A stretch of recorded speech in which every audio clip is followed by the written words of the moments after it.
my dad said, his stepdaughter's name 11 times in his Father's Day speech. Mine, not once. 2 hours before he said, I finally have the daughter I deserve. I had already signed the papers that could force him to buy me out of the company my grandfather built. My father said Megan's name 11 times. Mine, not once. I am a structural engineer, so counting is not a nervous habit for me. It is a professional disposition. I design load-bearing systems for buildings, which means I spend my working life studying the exact relationship between what a structure carries and what it can survive. Weight, distribution, stress, failure points. The precise moment when a burden becomes greater than the thing holding it was designed to bear. That evening, I sat at the far end of my father's dining room table between a cousin I had not spoken to in 3 years and an empty chair. I counted 11. I counted 0. Then I did the math, and the answer came out exactly as it always had. The 48-hour window was still open, and 2 hours earlier I had decided not to close it. My grandfather, Harold Frell, founded Frell & Sons Construction in Raleigh, North Carolina, in 1971. He began with little more than a wheelbarrow, a reputation for keeping his word, and a network of people willing to shake his hand and trust that he would show up. By the time he died in 2009, the company had 12 employees, a respected regional name, and contracts large enough to require careful structural review. My grandfather had watched me graduate with my engineering degree in 2007. I believe he understood what my training could mean for the future of the business. In his estate plan, he left me 40% of the company. The ownership was placed in a trust that would vest when I turned 30, with standard language, a competent attorney, and an independent trustee responsible for handling the mechanics until that date. My father received 55%. The remaining 5% went to Dale, the operations manager who had worked beside Harold since 1988 and who was, in practical terms, the most capable person in almost any room that also contained my father. Along with the ownership documents, my grandfather left me a handwritten note. It contained 3 sentences. I still keep it in a fireproof box with the trust papers. Your father is a good man with a weak spine. This 40% is your seat at the table. Don't give it up for anyone. I kept the note. I kept the documents. I kept showing up for 14 years, and I do not mean that figuratively. For 14 years, I drove to quarterly reviews, sat through meetings, studied plans, corrected calculations, and contributed wherever the company needed my expertise. Then I left those meetings without anyone acknowledging that 3 major commercial projects had avoided failed inspections because I had caught errors in the load calculations before the inspectors did. I arrived with my engineering credentials and my grandfather's 40%, yet I was treated less like an owner than like a piece of furniture people had learned to navigate around. My father married Diane Mitchell when I was 18. Diane was warm in the way certain rooms are warm, selectively, directionally, and only toward the people she had decided belonged inside them. Her warmth reached my father, her daughter Megan, the neighbors, the relatives she wanted close, and anyone whose presence fit the life she was arranging. I do not think the warmth was fake. Diane truly loved the people she chose to love. She simply never chose me. Megan was 8 when Diane and my father married. She is 30 now and works in marketing. I do not blame her for what happened when she was a child. She received the affection and priority the adults around her chose to give. The responsibility for that belongs to the adults who made those choices, not to the child who benefited from them. What happened to me was not one dramatic expulsion, it was a disappearance. And disappearances like that usually happen in stages. Each individual change is small enough to explain away, but the full sequence eventually reveals the direction. The family photograph on the mantle changed first. There was a new picture after the wedding, and I was in it. A few years later, another photograph replaced it, and I appeared smaller, pushed toward one edge. Then a framed portrait went up from a family event I clearly remembered attending. I remembered where I had stood when the picture was taken. Yet somehow, in the final print hanging on the wall, I was not there at all. After that came the Christmas cards. Then came the version of the family my father described at company events. In that version, there was Diane, there was Megan, there was the home they had created together, and there was no mention of me. By the time I turned 30, I was absent from every frame. No one had ripped my face from a photograph in anger. I had simply stopped being included. I had not been renewed, like a subscription that expired without anyone noticing because no one had bothered to check. The same thing began happening inside the company. Over 2 years, I sent 14 emails, left 3 voicemails, and mailed 2 certified letters, formally requesting access to financial reviews and governance discussions. These were meetings about a company I partly owned, where decisions were being made that legally required my knowledge and consent. I requested return receipts on the certified letters. The green cards came back signed, proving that someone had received them. I stored those cards in the same fireproof box. I received 0 responses. By February, I had told my attorney, Martin Gallus, that I believed something was coming, and that I wanted to be prepared when it arrived. Martin had spent 21 years practicing corporate and estate law in North Carolina. He had been doing this work since before I was born, and he carried himself like a man who had already witnessed most of the things people were willing to do to each other for money. "What kind of something?"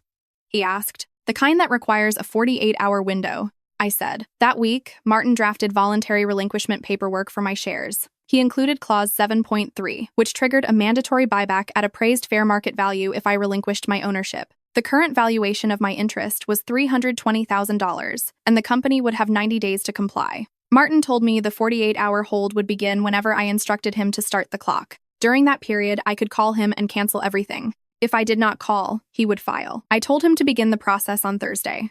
Then my father personally invited me to a Father's Day dinner at his house. That alone was unusual enough that I called Aunt Patrice before answering. Patrice was my mother's sister. My mother died when I was 9, and Patrice had remained in my life ever since, with a kind of steady presence that never demanded attention. She was not intrusive, dramatic, or performative. She was simply consistent. At 63, she had also spent enough time near my father's household to recognize its patterns without needing anyone to explain them. "He's planning something," she said.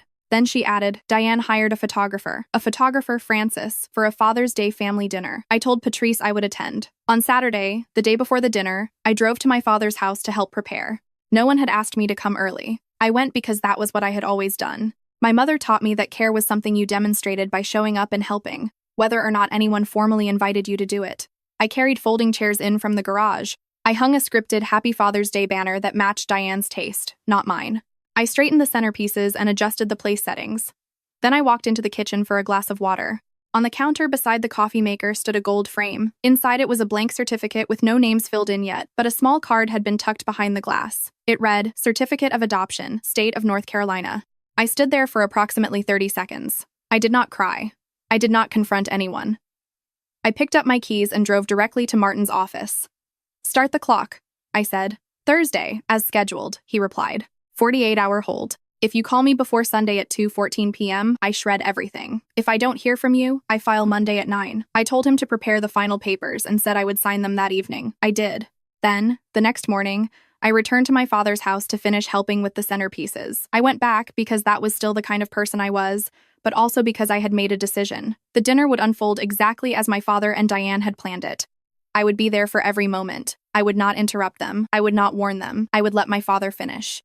That morning, I was cutting flowers at the kitchen counter when Diane's phone lit up beside me. She had left it face up while she went to answer the door. I was not searching through her phone. The notification appeared directly on the screen in front of me. It came from a group text with 3 names, Rick, Diane, and Megan. I was not part of the thread. Diane had sent a message 40 minutes earlier. It said, "After Sunday, we reclassify her shares as dormant. Talk to the accountant Monday. Legal says we can if she's not participating in governance." My father had replied, "She won't even notice. She never comes to meetings." I had attended 11 of the previous 14 quarterly reviews. Megan's response was, "Can we change the locks on the office too? LOL. I took 3 screenshots, sent them to my own number, and removed the sent confirmation from Diane's message log. Then I placed the flowers in the vase and drove back to Martin's office.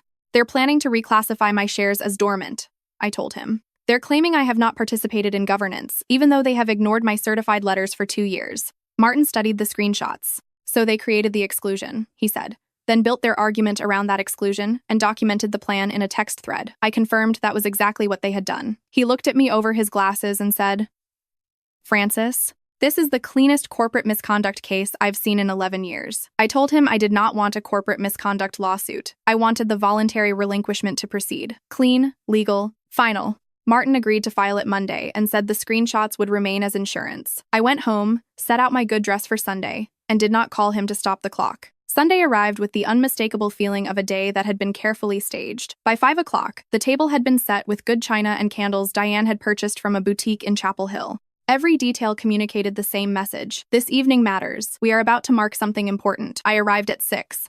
My assigned seat was at the far end of the table, between my cousin Derek, whom I had last seen at a funeral in 2021, and an empty chair. There was no place card for the empty seat, only an unused space that made it look as though someone expected had failed to arrive. I sat down, ate the salad course, and answered Derek's questions about structural engineering with the short 2-sentence explanation I had developed for family gatherings. He nodded, satisfied, then returned his attention to his plate. At 7:15, my father tapped his wine glass. Diane dimmed the lights at precisely the right moment. The timing matched the taps so perfectly that it was obvious they had rehearsed it. The photographer moved into position near the head of the table, with her camera already raised. My father stood. He was 61 years old, with my grandfather's jaw, but not my grandfather's spine. Harold had understood that distinction when he wrote the note, and I had spent 32 years watching it prove itself. My father spoke for about 4 minutes. He praised Diane's cooking, the home they had built, and what it meant to discover what he called real family later in life. He talked about Megan's laugh, her spirit, and the way she had made the house feel like a home. He spoke about building something from the ground up. I listened to that phrase with particular attention, because the thing truly built from the ground up was Harold's company, and that company was effectively supporting my father's life, while he and his wife prepared to erase my ownership. My 40% was still helping carry the structure because I had not yet exercised the clause I had signed 2 days earlier. During that speech, he said Megan's name 11 times. I counted every one. He said mine 0 times. Then he reached behind his chair and lifted the gold frame from a small easel I had not noticed. Megan Elizabeth Mitchell, he announced. As of this month, I am legally adopting you as my daughter. The room erupted. Diane covered her face with both hands and began crying with the immediacy of someone who had been holding the tears back for weeks. Megan made a sound that was completely genuine and threw her arms around my father's neck. My cousins applauded. Diane's mother praised him in a high, excited voice. The photographer moved smoothly around them, capturing the moment from several angles while the flash fired in rapid bursts. My father held Megan at arm's length and looked around the room. His chin trembled, his eyes filled with tears. Then he said, I finally have the daughter I always deserved. Flash. Flash. Flash. I looked around at the 25 people gathered in that room. Not one of them looked at me. I do not believe it was deliberate cruelty. The truth was simpler. They did not look at me because I was no longer a character in the story my father was telling. I had been edited out so gradually and so completely that my physical presence at the table felt like part of the furniture. I was background. I was scenery. I was the empty chair. I kept my hands folded in my lap and studied my father's face. He was truly moved. He was truly happy. He was fully present in a way he had not been toward me for longer than I could clearly remember. What I felt was not rage, at least not in the dramatic sense. It was not exactly grief either. It was closer to the feeling that comes when a completed load calculation confirms what you had already suspected. The numbers in your head finally match the numbers on the page, and the structure is precisely as compromised as you believed. That moment was confirmation. 40 years of it, delivered in a gold frame before 25 witnesses. When dinner ended, I helped clear the dishes. I always helped clear the dishes. My mother had taught me that when work needed to be done, you did it whether or not your feelings were being acknowledged. Plates still had to be carried. Food still had to be scraped away. The act did not need to become a statement. I worked at the sink with the efficient, methodical movements of someone who had cleaned up after many family dinners and no longer required the task to mean anything. Aunt Patrice found me in the hallway near the coat closet. She took one look at my face. I'm leaving, I told her. She pulled me into a hug and held me for several seconds. When she stepped back, her eyes were not performing sympathy. They were simply there with me, fully present. What are you going to do? She asked. What I should have done 2 years ago, I answered. I walked into the living room. My father sat in his recliner wearing his reading glasses, while he and Megan looked through photographs on a phone. The gold-framed adoption certificate was propped on the side table beside them. The room had settled into the gentle noise of a gathering ending well. Quieter conversations, coats being collected, people enjoying the comfort of believing the evening had been a success. Happy Father's Day, Dad, I said. He glanced up. Thanks, Franny. Drive safe. Then he looked back at the phone. Send that one to Uncle Gene, he told Megan. I walked out without another word. At home, I sat in my dark kitchen for 47 minutes. The 48-hour cancellation window would close at 2:14 the following afternoon. I want to be honest about those 47 minutes, rather than pretend I was executing some cold strategy. I was not calculating. The calculation was already complete. I had already read the load numbers. I was not deciding whether the building was compromised. I was sitting with the knowledge that my father was still inside it. A good man with a weak spine. That was what Harold had written. Not an evil man, not a cruel man, a weak-spined man. I had spent my entire adult life watching those qualities collide. My father was capable of genuine warmth. Somewhere in the architecture of who he was, he probably did love me. But whenever Diane's preferences moved in the opposite direction, he failed with absolute reliability to act on that warmth or love. Drive safe, he had said, not necessarily because he felt nothing, but because his attention had already returned to Megan's phone. I had become ambient. Over 14 years, he had revised the story he told himself about his family until I no longer belonged in it. That revision happened so slowly and so consistently that it eventually hardened into belief. He truly believed I was peripheral. He also knew Diane planned to reclassify my shares as dormant. He had read her message and answered, she won't even notice. 40% of the company his father had created, and he believed I would not notice it being taken from me. I checked the time, went upstairs, and went to bed. At 9:03 Monday morning, I called Martin. The window closes at 2:14, he reminded me. You still have time. File it, I said. There was a pause. You're certain? He asked. I've been certain since Saturday morning, I replied. I just needed Sunday to be on the record, Martin said. Filing now. 9 days later, the certified letter reached my father. He called me that same afternoon. His voice sounded unlike anything I had heard from him before. It was not the tremor of grief. It was the instability of a man who had received financial news that did not fit the version of reality he had been relying on, like someone discovering that the floor beneath him was not the floor he thought he was standing on. What is this? He demanded. What did you do? This letter says we owe you $320,000. I had the trust papers open in front of me. Clause 7.3. I said. Voluntary relinquishment with a mandatory buyback at appraised fair market value. Hendricks Business Valuation Group conducted the appraisal. Your own accounting firm uses them for the company's annual reviews. The valuation is current and defensible. You have 90 days to comply. His tone changed immediately. Francis, come to the house. Sit down with me and Diane. We'll talk about this as a family. I noticed the word family. My attorney will contact you, I said. This is a legal matter now. He accused me of destroying everything he had built. I looked across the blueprints for my current project, a mixed-use commercial building in Durham, with load calculations spread across 3 monitors. Grandfather built it, I replied. You decided who the family was. He continued speaking after that. I let him say everything he wanted to say. When he finally stopped, I gave him Martin's contact information and ended the call. Martin referred me to Sandra Osei, a corporate attorney with 14 years of experience in disputes involving closely held businesses. She had previously been a partner at a Charlotte firm that handled exactly this kind of case. Sandra reviewed the entire file, including the trust documents, the valuation, my correspondence, the return receipts, and the screenshots proving that Diane, my father, and Megan had discussed stripping me of my governance rights without my knowledge. The relinquishment is clean, Sandra said. The buyback clause triggers cleanly, and the $320,000 valuation is defensible. Then she placed the screenshots on the table. I called them insurance. Sandra agreed. She explained that if my father challenged the buyback or the valuation, those messages could become Exhibit A in a shareholder oppression claim. The thread documented a specific plan to eliminate my governance rights by relying on a pattern of non-participation that they themselves had manufactured by ignoring my communications. How many certified letters did you send? She asked. 2, I answered. I kept the green return receipt cards. Sandra examined them and said, Francis, they built the oppression case for you and mailed you the receipt. We formally filed the buyback demand on a Wednesday. 12 days later, my father's attorney requested mediation. Sandra agreed, but only on the condition that the original 90-day deadline would continue running while the mediation took place. The mediator was David Purcell, a retired circuit court judge who had spent 30 years on the bench and another 16 in private mediation. He was 70, wore bow ties, and had the calm attention of a man who had watched enough people sit across tables from each other that almost nothing surprised him, though some things still interested him. My father brought Diane. His attorney had plainly instructed him to sound conciliatory. The result was the man from Harold's note, trying to operate with a spine someone else had temporarily provided. He said he understood that I felt overlooked. He admitted the Father's Day dinner might not have been handled well. He insisted he had never intended to exclude me from company governance and claimed the text messages had been taken out of context. Diane said nothing. She sat beside him with her hands folded and stared down at the table. I turned to Judge Purcell. I want to be clear about what I am asking for, I said. I am not asking anyone to reverse the adoption. I am not asking for an apology.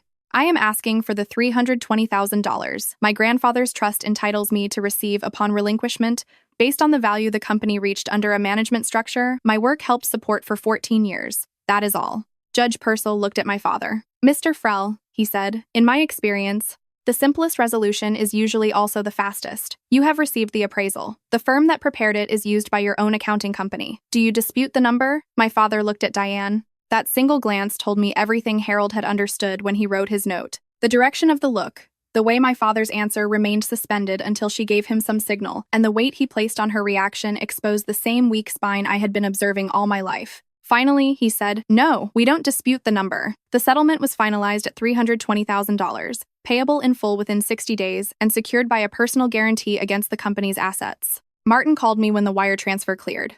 Done, he said. Thank you, I replied. After a moment, he said, Harold would have enjoyed this. He would have preferred it had never been necessary, I answered. Martin went quiet. Then he said, yes, I suppose that's true. In October, Aunt Patrice came to my house for dinner. We sat at my kitchen table. I cooked the pot roast my mother had taught me to make, and Patrice brought a bottle of wine she knew I liked. For 3 hours, we talked about things that had nothing to do with my father, Diane, Megan, the company, or the settlement. We talked about Patrice's garden, my project in Durham, Eli's soccer season, and the book she was reading. Near the end of the evening, she asked, do you regret any of it? I considered the question with the seriousness it deserved. I regret that it was necessary, I said. I don't regret what I did. Patrice nodded. Harold would have agreed with that distinction. I know, I told her. He wrote it down. She raised her glass, and I raised mine. Outside, the October night was cold and complete. Lights glowed in the windows of neighboring houses, each one containing some version of a family settling into the evening, closing its doors, and balancing the private accounting of the day. I thought about the empty chair at the end of my father's table. I thought about the handwritten note inside my fireproof box. This 40% is your seat at the table. Don't give it up for anyone. In the end, I did give up the seat, but before I did, I read the clause.